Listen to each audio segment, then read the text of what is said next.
کے ساتھ بھارت نے یہ امید لگائی تھی کہ روس ہمارے ساتھ تعاون کرے گا، مگر روس نے اس بات کا صاف صاف انکار کر دیا۔ بھارت اور روس کے درمیان ایک ہتھیاروں کی ڈیل ہوئی تھی، وہ ہتھیاروں کی ڈیل تقریباً 800 ارب ڈالر پر مبنی تھی، تو اس پر بھی بھارت نے بڑی کوشش کی کہ یہ ڈیل کسی طریقے سے کامیاب ہو جائے، مگر روس نے اس کو کلیئر کٹ جواب دے دیا اور کہا کہ ہم آپ کو نئے ہتھیار سپلائی نہیں کریں گے۔ جو انڈیا اور روس کے درمیان جو پرانی ایگریمنٹ کے مطابق جو ایگریمنٹ ہوئی ہے اور جتنے ہم نے ہتھیار سپلائی کرنے ہیں پرانی ایگریمنٹ کے تحت ہم آپ کو وہ ہتھیار دیں گے، مگر جو نئے ہتھیار ہیں ہم آپ کو ایگریمنٹ نہیں کریں گے۔ بھارت کی جانب سے یہ کوشش کی جا رہی ہے کہ جو چائنا کی جو چیزیں ہیں، جو برانڈز ہیں، ان کے اوپر کسی طریقے سے بین لگایا جا سکے، مگر بھارت اس پر بھی ناکام ہو چکا ہے۔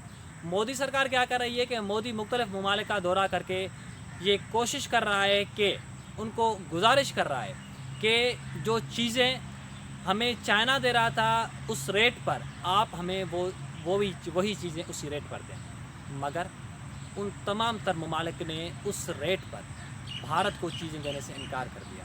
تو بھارت اس وقت یہ موجودہ وقت میں کافی بوکھلاہٹ کا شکار ہے۔ بھارت کو پتہ نہیں ہے کہ وہ کس کے ساتھ پنگا لینے جا رہا ہے۔ کافی عرصے کے بعد، تقریباً 45 سالہ کی تاریخ کے بعد، چائنا نے بھارت کے منہ پر ایک زوردار چماٹ ماری ہے۔ اس کے بعد حالات یہ پیدا ہو گئے ہیں کہ ایک ہسٹوریکل فیکٹ ہے، پوری دنیا اس بات کو تسلیم کرتی ہے کہ پوری دنیا میں تقریباً 220 سے زیادہ ممالک ہیں۔ 220 سے زیادہ ممالک میں جو سب سے بڑی آرمی ہے وہ ہے چائنا کی۔ انڈیا کی آرمی دوسرے نمبر پہ آتی ہے۔ تو یہ جو سارا تنازع چلتا آ رہا ہے، یہ بیسیکلی جو چلتا آ رہا ہے کہ بھارت چاہ رہا ہے کہ یہ علاقہ لداخ، گلوان ویلی، پینگونگ ویلی، جو PP-14 پوائنٹ ہے یہ ہمارے ہیں، اور چائنا اس بات کو کلیم کر رہا ہے کہ یہ علاقے ہمارے ہیں۔ تو دونوں ممالک میں کافی اس بات پر یہ لوگ متفق نہیں ہو سکے کہ آخر یہ علاقہ ہے کس کا۔ تو بھارت کی جانب سے یہ بھرپور کوشش کی جا رہی ہے۔ بھارت بار بار مودی سرکار، مودی خود میڈیا پر آ کر اپنے عوام کو گمراہ کر رہا ہے، حقائق سے آگاہ نہیں کر رہا، جبکہ جو انڈیا کے اخبار ہیں، جو انڈیا کے انالسٹ ہیں، جو تجزیہ نگار ہیں، وہ اس بات کی تصدیق کر رہے ہیں کہ چائنا کافی حد تک بھارتی حدود میں داخل ہو چکا ہے۔ جو میں نے آپ کو بتایا تھا کہ فنگر 5 پوائنٹ ہے، فنگر 5 کے بعد فنگر 4، فنگر جو 3 پوائنٹ ہے اور فنگر 4، وہاں پر تقریباً کوئی 2 کلومیٹر کا فاصلہ ہے۔ اب چائنا فنگر 4 تک آ گیا ہے، 2 کلومیٹر کے فاصلے کے بعد فنگر 3 ہے۔ تو آپ یہ دیکھیں گے فنگر 3 میں بھارت کا بہت بڑا ملٹری بیس ہے اور مضبوط ملٹری بیس ہے۔ وہاں پر چائنا نے دھمکی دی ہے کہ یہ آپ اپنا ملٹری بیس خالی کریں، اگر آپ یہ اپنا ملٹری بیس خالی نہیں کریں گے تو ہم آپ کے اوپر حملہ کر کے یہ آپ سے زبردستی ملٹری بیس خالی کروائیں گے۔ مودی سرکار مودی خود بار بار مختلف ممالک کا دورہ کر کے اس بات کی کوشش کر رہے ہیں کہ تنازع کسی طریقے سے حل کیا جائے اور اس کا کوئی حل نکالا جائے، مگر تمام تر ممالک نے، ایون امریکہ نے اور اسرائیل نے بھی مودی سرکار کی مدد کرنے سے صاف انکار کر دیا ہے۔ Bharat United nation security council کا 8ویں مرتبہ نان پرماننٹ ممبر تو بن گیا، مگر جس ادارے کا ممبر بنا وہ ادارہ آتا ہے یونائٹڈ اسٹیٹس آف امریکہ میں، تو یونائٹڈ اسٹیٹس آف امریکہ بھی اس کی مدد کرنے کو تیار نہیں ہے۔ بھارت کافی اس وقت بوکھلاہٹ کا شکار ہے، اس کو یہ چیزیں سمجھ نہیں آ رہی کہ آخر ہونے کیا جا رہا ہے۔ انشاءاللہ اگر اللہ نے چاہا تو یہ وقت قریب ہے کہ کشمیر بہت جلد آزاد ہوگا۔ صورتحال ایسی صورتحال پیدا ہونے جا رہی ہے کہ بھارت دن بدن کمزور ہوتا ہوا نظر آ رہا ہے اور کمزور ہوتا جا رہا ہے۔ تو یہ جو صورتحال ہے، یہ صورتحال کافی کٹھن ہے، کافی مصیبت ہے۔ تو انشاءاللہ اگر اللہ نے چاہا، میرے مولا نے چاہا، تو بہت جلد کشمیر آزاد ہوگا۔